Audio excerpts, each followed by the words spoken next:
Hello, my name's Ross Forbes. I'm from TradeSure, and we specialise in insurance for tradespeople.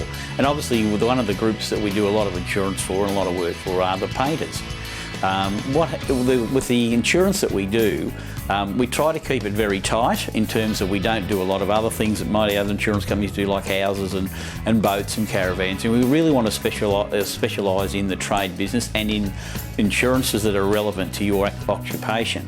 The main thing we do for painters and all the other trades, of course, is public liability.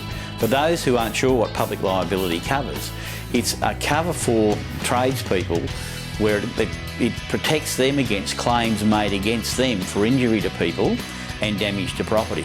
Now, a lot of tradespeople say, well, how's that ever going to occur?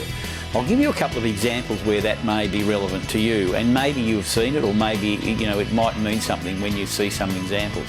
The most common injury claim we find, that's where the actual painter or the tradesperson is responsible, are actually on job sites. So you might accidentally injure somebody else on the job site, whether it be another tradie or somebody else, and all of a sudden there's a claim made against you, and you're probably aware, you see the solicitors advertise, have you been injured on a work site or something similar to that.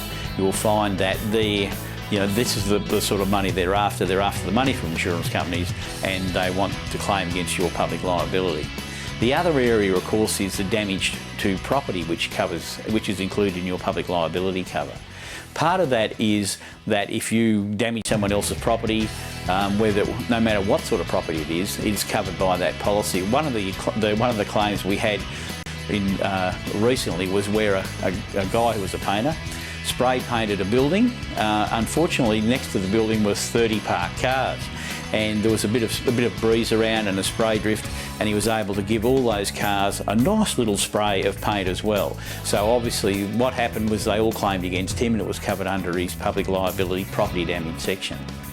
The other things we do, which we always encourage people to look at, is income protection insurance.